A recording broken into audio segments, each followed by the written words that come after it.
2장 14년 후에 내가 바나바와 함께 디도를 데리고 다시 예루살렘에 올라갔나니 계시를 따라 올라가 내가 이방 가운데서 전파하는 복음을 그들에게 제시하되 유력한 자들에게 사사로이 한 것은 내가 다름질하는 것이나 다름질한 것이 헛되지 않게 하려 함이라.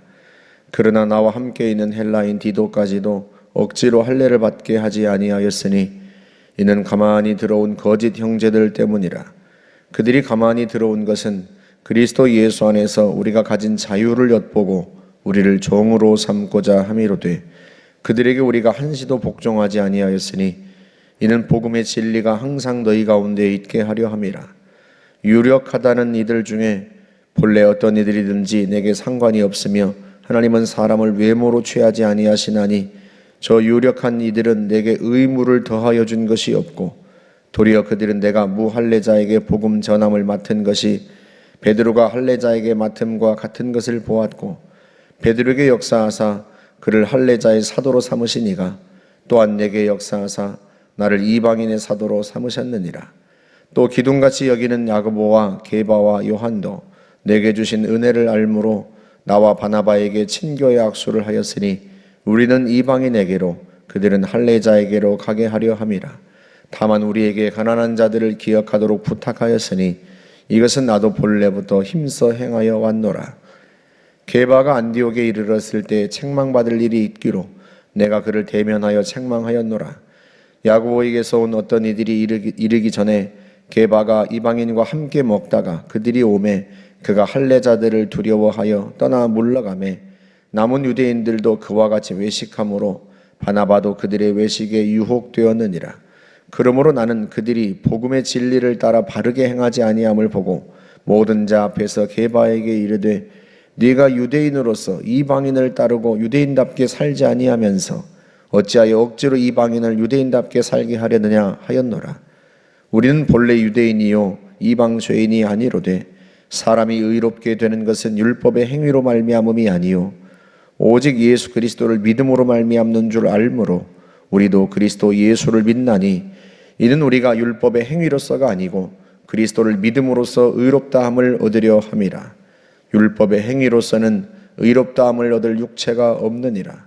만일 우리가 그리스도 안에서 의롭게 되려 하다가 죄인으로 드러나면 그리스도께서 죄를 짓게 하는 자냐? 결코 그럴 수 없느니라. 만일 내가 헐었던 것을 다시 세우면 내가 나를 범법한 자로 만드는 것이라. 내가 율법으로 말미암아 율법에 대하여 죽었나니 이는 하나님에 대하여 살려 함이라.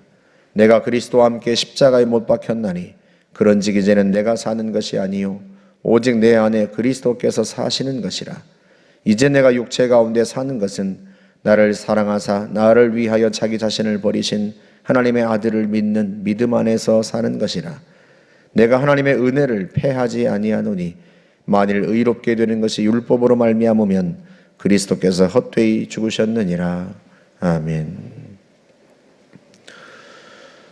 2장에는 두 가지 사건이 등장합니다. 하나는 사도행전 15장에 나오는 예루살렘 회의이고 또 하나는 바울이 안디옥에서 베드로를 공개적으로 책망한 사건입니다. 이 두 사건은 연결되어 있는데 먼저 예루살렘 회의가 열린 이유는 우리가 이미도 보았습니다만 오늘 갈라디아서 2장에서는 거짓 형제들이 이렇게 표현하는데 유대계 그리스도인들이 예루살렘에서 안디옥으로 와서 모세의 법대로 할례를 받아야 구원을 받는다 하고 이방인 성도들에게 안디옥 교회 성도들에게 가르쳤기 때문에 그래요. 그것 때문에 이제 그들과 바나바와 바울 사이에 크게 변론이 일어나고 다툼이 일어났는데 결국은 바울과 바나바가 이 문제를 가지고 예루살렘으로 가서 예루살렘에 있는 사도들과 장로들과 더불어 이 문제를 의논하게 됩니다.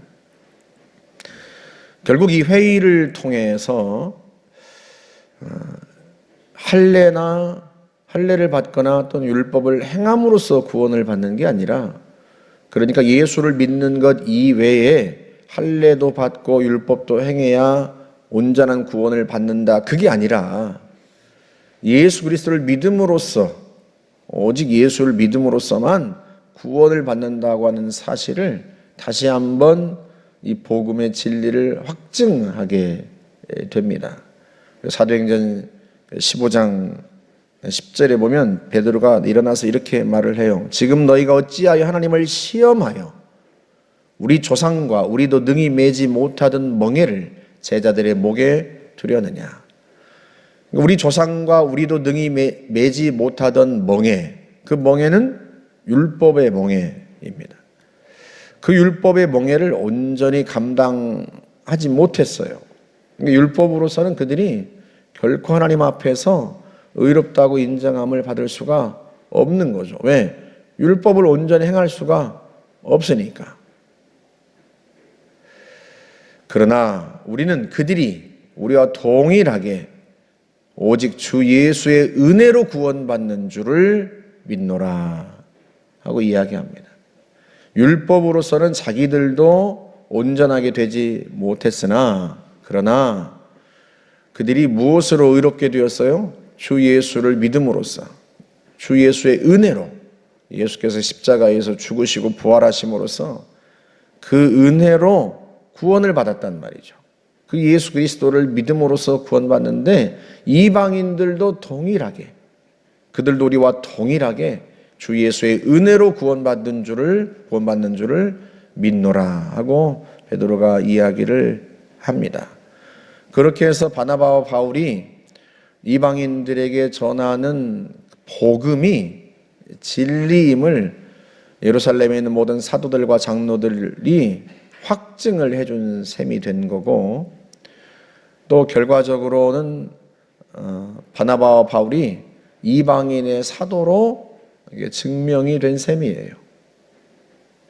그래서 갈라디아 2장 7절에서 그렇게 이야기하죠. 그들은 내가 무할례자에게 복음 전함을 맡은 것이 베드로가 할례자에게 맡음과 같은 것을 보았나니. 그러니까 베드로가 할례자에게 복음을, 그러니까 유대인들에게 복음을 전하는 사도로 임명을 받은 것처럼 바울과 바나바가 무할례자에게, 그러니까 이방인들에게 복음을 전하도록 하나님께서 그들을 사도로 임명하신 것을 확증했단 말이죠. 그걸 누가?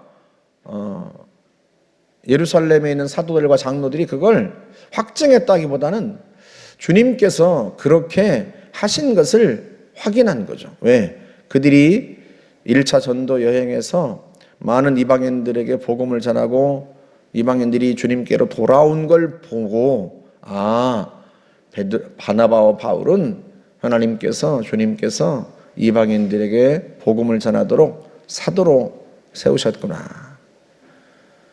베드로에게 역사하사 그를 할례자의 사도로 삼으신 이가 또한 내게 역사하사 나를 이방인의 사도로 삼으셨느니라 하고 말씀을 합니다.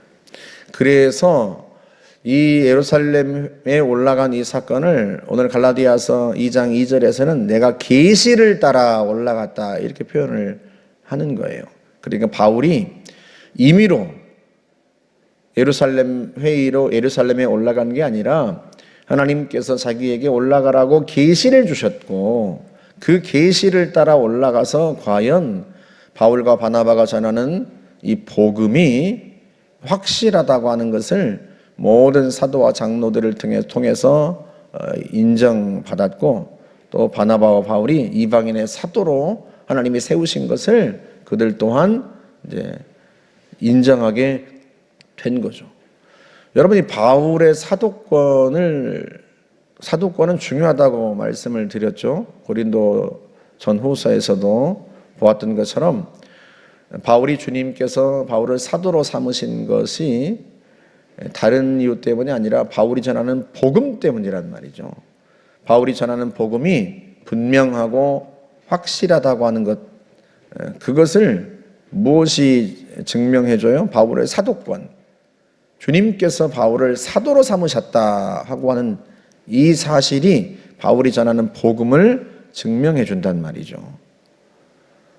그래서 결과적으로 예루살렘 회의를 통해서 바울의 사도권을 인정받게 되고 그것이 더더욱 바울이 전하는 복음이 확실하다고 하는 것을 보여주는 사건이 된 거죠. 그 다음에 이제 11절부터는 안디옥에서 베드로를 바울이 책망한 사건인데요. 베드로가 언제 안디옥 교회에 왔는지는 모르지만 어쨌든 안디옥 교회 성도들과 베드로가 함께 식사를 하고 있다가 예루살렘에서 유대계 그리스도인들이, 그러니까 예루살렘 성도 중 몇몇이 안디옥 교회에 왔다는 소식을 듣고 부랴부랴 베드로가 식사 자리에서 떠납니다. 베드로가 왜 그랬는가? 여러분, 고넬료에게 베드로가 했던 말을 기억하세요? 고넬료가 베드로를 초청하잖아요. 이방인 백부장, 로마 군대 백부장인 로마 장교인 고넬료가 베드로를 초청했는데 그때 하나님께서 베드로에게 보자기 환상을 보여주시죠. 보자기가 하늘에서 내려오는데 온갖 부정한 짐승, 그러니까 레위기에서 먹지 못하도록 규정한 부정한 짐승들이 내려오길래 베드로가 안 먹으니까 주님께서 잡아먹으라 하고 말씀을 하신단 말이죠. 이 환상이 3번 있은 후에 고넬료가 보낸 사람들이 이제 베드로의 집에 도착합니다. 베드로가 있던 곳에. 그래서 베드로가 그들을 따라서 고넬료의 집에 가는데 베드로가 그때 뭐라고 이야기를 하는가 하면 사도행전 10장 28절에서 유대인으로서 이방인과 교제하며 가까이 하는 것이 위법인 줄은 너희도 알거니와 하나님이 내게 지시하사 아무도 속되다 하거나 깨끗하지 않다 하지 말라 하시기로 내가 부름을 사양하지 않고 왔노라.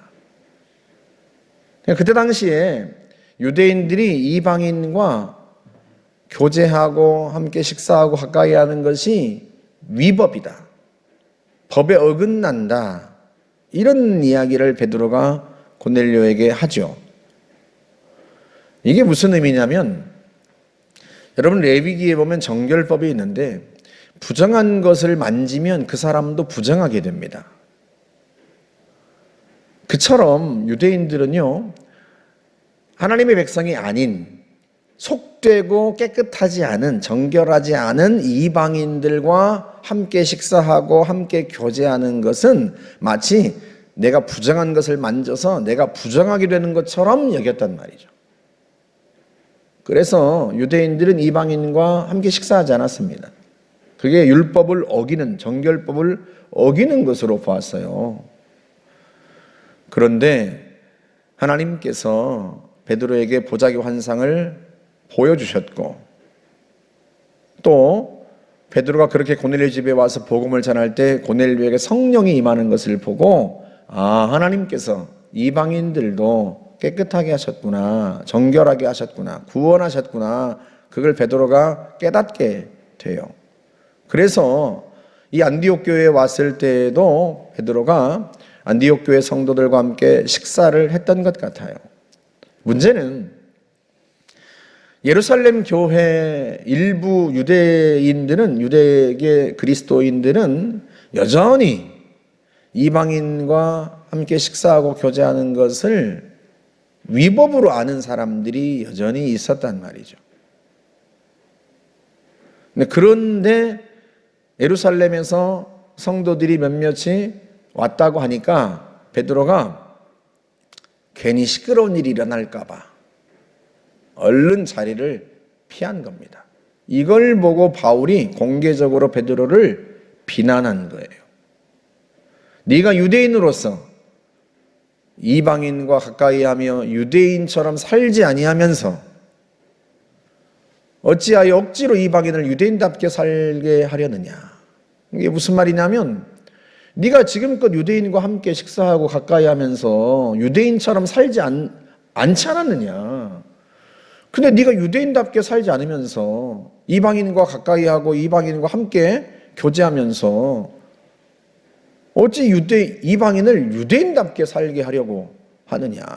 그러니까 바울이 이렇게 말하는 거예요. 베드로, 네가 지금 식사 자리에서 떠나는 것은 이방인들도 유대인처럼 할례를 받고 율법을 지켜야 정결하게 된다고 그렇게 지금 말하고 있는 거 아니냐 지금.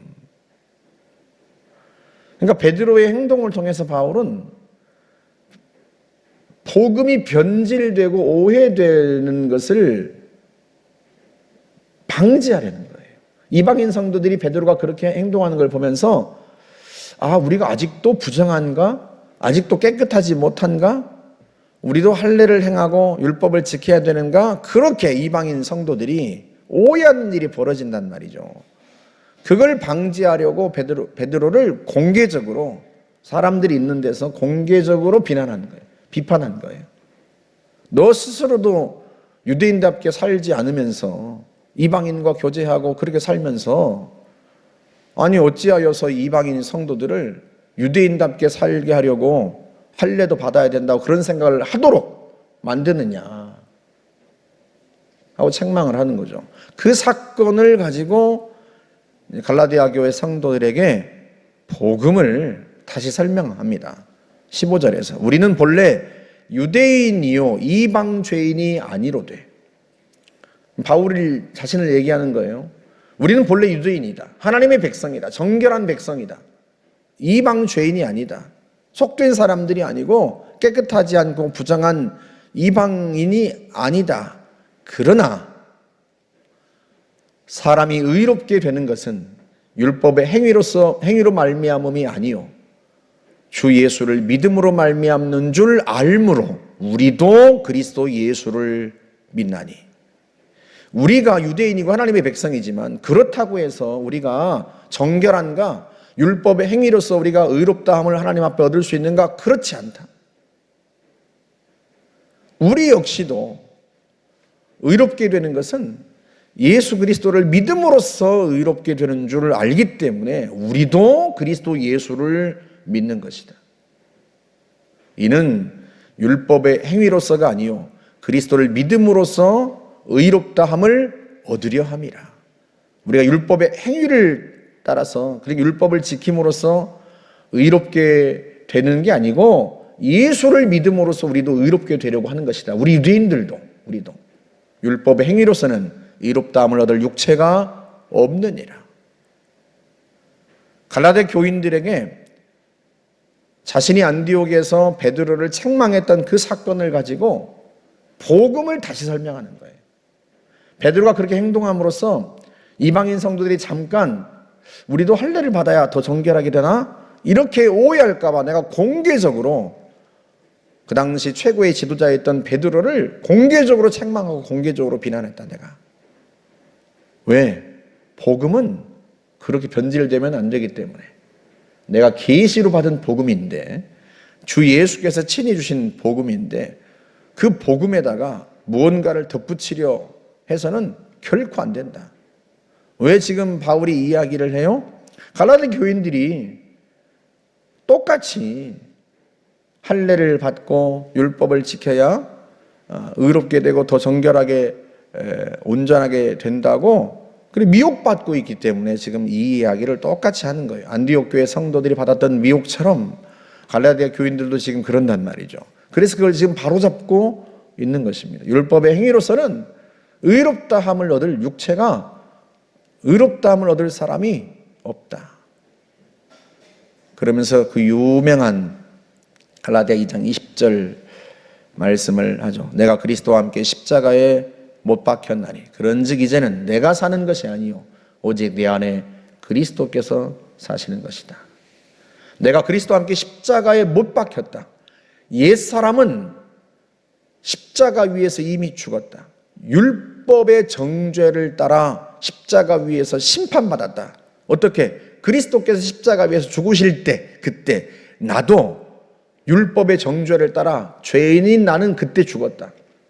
율법이 심판하는 대로 내가 죽었고 그때 율법에 대하여 나는 죽은 사람이다. 더 이상 율법과 나는 아무런 상관이 없는 사람이 되었다. 지금 내가 살고 있는 것은, 지금 내가 사는 것은 율법에 매인바 되었던 옛사람이 살고 있는 게 아니라 그리스도께서 내 안에 사시는 것이다. 내가 구원받은 하나님의 백성이고 하나님의 자녀이므로 하나님의 아들의 영이 내 안에 오셔서 그가 나를 살리신 것이다. 주님이 부활하실 때 죽은 나도 주님의 부활의 영으로 나도 다시 살리신 것이다. 그 이야기를 하는 겁니다. 내가 이제 육체 가운데 사는 것은 나를 사랑하사 나를 위하여 자기 자신을 버리신 하나님의 아들을 믿는 믿음 안에서 사는 것이다.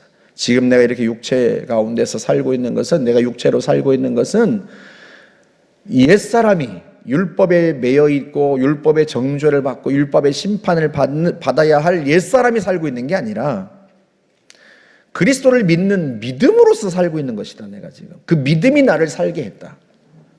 그 믿음 때문에 내가 살고 있고 그 믿음 안에서 살고 있고 믿음이 나를 살게 해서 살고 있는 것이지, 나는 더 이상 율법과 아무런 상관이 없는 사람이다 하는 거예요. 율법이 바울을 살린 게 아니고 그리스도께서 바울을 살리신 거예요. 그래서 그 그리스도께서 자기 안에 사시고 자신은 그리스도를 믿는 믿음으로 산다고 그렇게 고백을 합니다. 우리도 역시 마찬가지예요. 그리스도께서 십자가 위에서 죽으실 때 하나님의 법을 지키지 못했던 우리 역시도 그리스도와 함께 십자가 위에서 죽은 겁니다. 율법에 대하여 죽었다. 이 표현을 바울은 서신서에서 계속 씁니다. 율법이 볼 때 우리는 죽은 사람이에요. 율법을 지키지 못하는, 하나님의 법을 지키지 못한 우리는 율법의 정죄를 따라서 죽은 거예요. 심판받은 거예요. 율법이 볼 때 우리는 죽은 사람이에요. 율법에 대하여 죽었다, 그런 표현이에요. 그런 우리가 하나님에 대하여 살아난 거예요.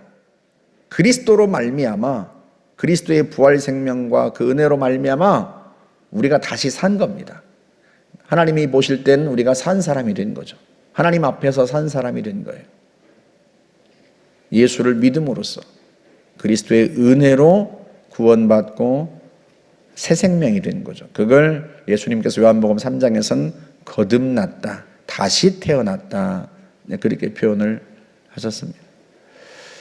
우리가 그리스도를 믿는 믿음으로 다시 살았어요. 새 생명이 되었고, 우리가 사는 것은 예수를 믿는 믿음으로 살고 예수께서 우리 안에서 사시는 겁니다. 우리에게 새 생명을 주시고 예수를 따라 살게 하신 거예요. 그 은혜로 우리가 살고 있는 겁니다. 주님의 나라에 가는 그 순간까지 우리가 그 은혜로 살고요, 우리 역시도 그 믿음으로 살아요. 이 믿음의 복음, 은혜의 복음에서 우리가 떠나면 안 되는 거죠.